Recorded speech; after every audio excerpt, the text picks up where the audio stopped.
Muy buenas, esto es No hay derecho, una vez más, y por fin vamos a hablar otra vez de derecho. Yo soy Miguel Ángel Velarde, su humilde abogado de provincias. ¡Caso sobreseído!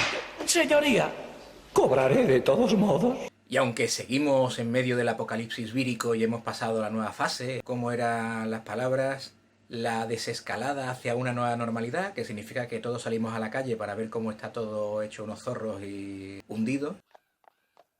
Y como de costumbre, todo el mundo tiene en boca una serie de términos, una serie de palabras, una serie de conceptos que más o menos sabemos lo que significan o no, pero todos lo usamos.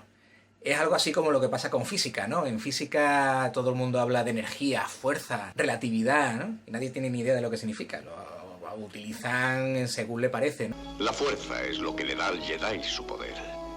Es un campo de energía creado por todas las cosas vivientes. Nos rodea, penetra en nosotros y mantiene unida a la galaxia. Pues en derecho nos pasa más o menos lo mismo. Hay una serie de términos que tienen un significado preciso, pero que para el común de los mortales quedan algo difusos. Nadie explica muy bien lo que significa, porque a nadie le interesa explicar muy bien lo que significa. Es mejor que la gente se crea lo que les cuentan. Vamos con algunos de esos términos y yo pienso que el principal es el de derechos humanos. Todo el mundo sabe lo que son los derechos humanos. Todo el mundo habla de los derechos humanos. ¡Oh, los derechos humanos! ¿Qué es un derecho? Pues un derecho es una potestad que alguien tiene sobre otra persona. Una persona está legitimada a obligar a alguien a hacer algo, desde el punto de vista positivo, o obligarlo a no hacer algo, desde el punto de vista negativo. Esos derechos, pues bien surgen de las leyes. Las leyes te pueden imponer un derecho a algo, ¿no? O una obligación. O bien surgen de los contratos libremente asumidos entre las partes. Pues yo me comprometo a entregarte el coche a cambio de que tú te comprometas a darme el dinero que yo pido por el coche, ¿no? Pues ahí surgen derechos y obligaciones. Esto es importante, no existe un derecho sin una obligación. Para que exista un derecho, alguien tiene que ser el titular del derecho y alguien tiene que ser el obligado por ese derecho. Tiene que haber las dos partes, si no, no es un derecho. Ese derecho puede ser positivo o negativo, es decir, obliga a algo o obliga a no hacer algo. Y en los estados de derecho, ese derecho tiene que tener aparejado una acción, es decir, una forma de ejercer ese derecho, una forma de que el titular del derecho obligue a otra persona a cumplir con su obligación. Normalmente es una acción, es decir, una norma jurídica que habilita a un tribunal a obligar a esa persona coercitivamente, a darle 2 bofetadas si no cumple, básicamente. Pero hablamos de derechos humanos, que son un tipo especial de derechos. ¿Qué tienen de especial esos derechos humanos? Pues para entenderlo tenemos que retrotraernos en el tiempo al momento en que surgen esos derechos humanos. Podríamos remontarnos a mucho tiempo atrás, pero esto sería muy largo y posiblemente muchos lo considerarían un coñazo y ya me ve muy poca gente como para encima echar a más. Vamos a quedarnos con el final de las monarquías absolutas, el final del antiguo régimen, el comienzo de la era contemporánea con las revoluciones liberales.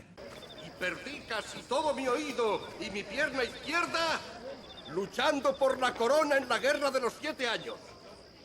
¿Y el rey Jorge cómo me recompensó?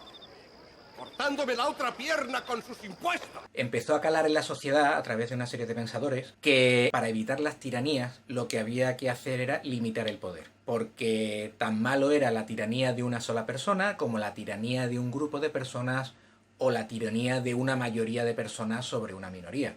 ¿Querría decirme, por favor, señor Hogwarts, por qué tendría que cambiar un tirano que está a 3000 millas por 3000 tiranos que están a 1 milla de aquí?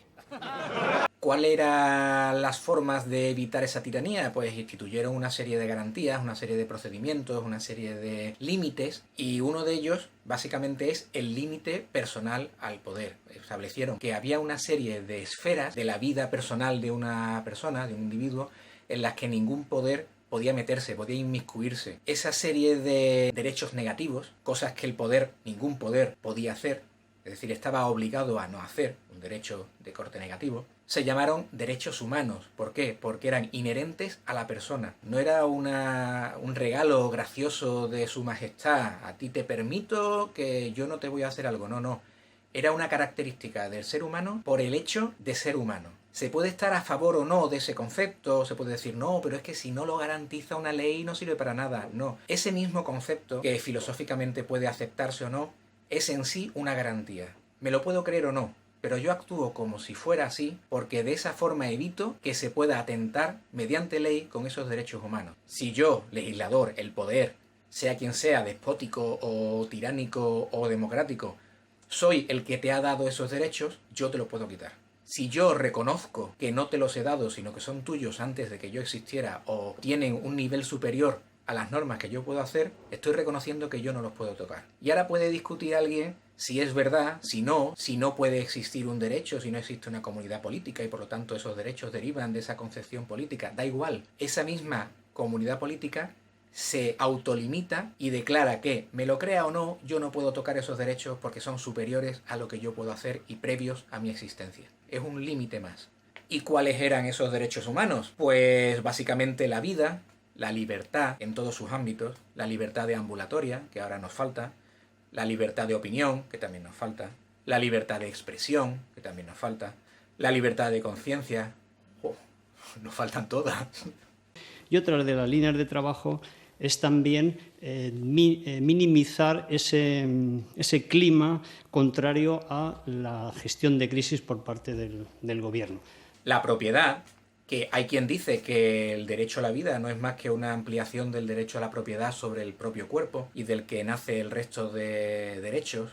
En fin, son los que ahora se llaman derechos civiles y políticos. Y esos derechos tienen una serie de características. El sujeto obligado es el Estado, el titular del derecho es cada una de las personas, cada individuo, cada ser humano. Es un derecho de corte negativo, es decir, el Estado está obligado a no hacer. Es decir, el Estado no puede impedirte tener una opinión, no puede impedirte tener una religión, no puede impedirte expresar esa opinión, no puede despojarte de tu propiedad, no puede imponerte una pena o un castigo sin un juicio con las debidas garantías. Y en los estados de derecho, lo que normalmente coincide con las democracias, aunque no siempre, existe una acción. Se puede ir a un tribunal y obligar al Estado a que no haga lo que está haciendo que vulnera mis derechos.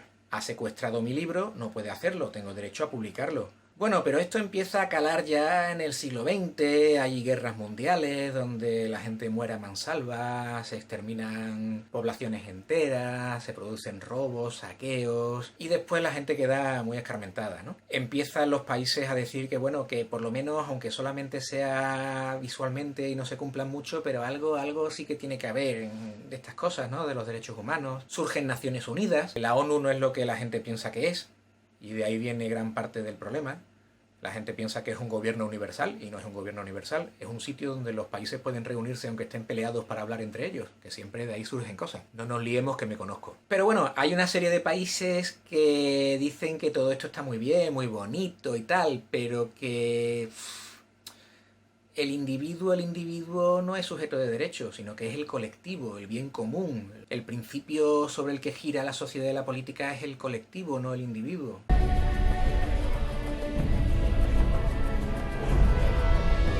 Son los países de corte socialista o fascista. Y empiezan a decir que, bueno, sí, que los derechos humanos, vale, sí, se hará lo que se pueda, pero que los auténticos derechos humanos son los derechos de la sociedad, del colectivo.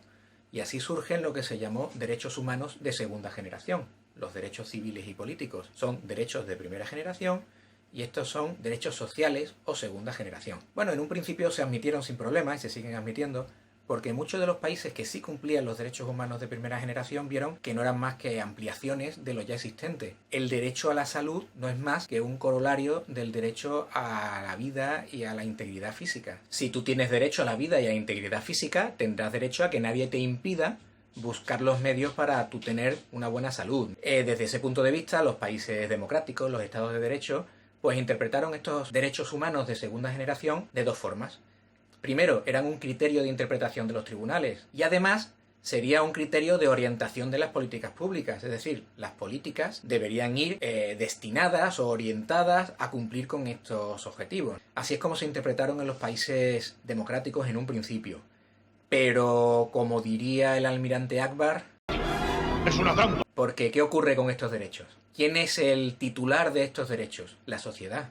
Y en segundo término, ¿quién es el obligado? Si alguien exige un trabajo o exige una vivienda digna, ¿a quién se lo exige? ¿Al gobierno? ¿A la sociedad? si la sociedad es el titular del derecho. Pero la tercera pata de todo esto es que no existe un procedimiento, no existe una acción para hacer valer ese derecho. Oiga, yo tengo el derecho al matrimonio. Yo quiero demandar a alguien para que se case conmigo. ¿Es posible eso? No es realmente un derecho. No existe un obligado al quien se le pueda reclamar el cumplimiento del derecho, a menos que, y ahí está la trampa, que sea el poder, quien se irrogue ese poder, el que se convierta en el titular del derecho y obligue, sin necesidad de un árbitro imparcial, de un juez, el que obligue a una parte de la sociedad a que cumpla con esos derechos de segunda generación de otra parte de la sociedad, aunque para ello haya que pisotear, incumplir, infringir los derechos de primera generación. Y estoy hablando principalmente del derecho de propiedad, pero no solo.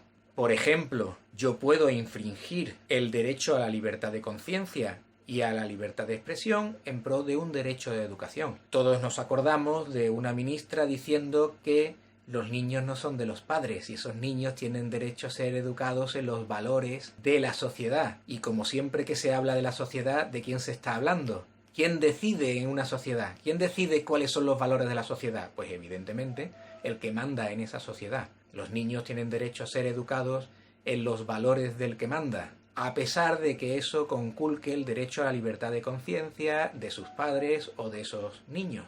Hice, Instrucción cívica. Mira, Vaya, esto está muy bien, Katia. gracias. Es el zar. Oh. El zar era un enemigo del pueblo. Pero sigamos, porque la cosa no acaba aquí. Pero lo que sí acaba aquí es este vídeo, porque estoy intentando hacerlos un poquito más cortitos para que sean más asequibles. Así que les invito al próximo, donde concluiremos este apasionante recorrido por la historia y el concepto de los derechos humanos. Bueno, espero que apasionante no sé, pero por lo menos de interés. De modo que, como ponía en los seriales antiguos, continuará. Esto ha sido No hay derecho, yo soy Miguel Ángel Velarde, su humilde abogado de provincias. Y como ya he dicho, les espero en el próximo y segunda parte y conclusión del episodio Derechos Humanos. ¡Tachán!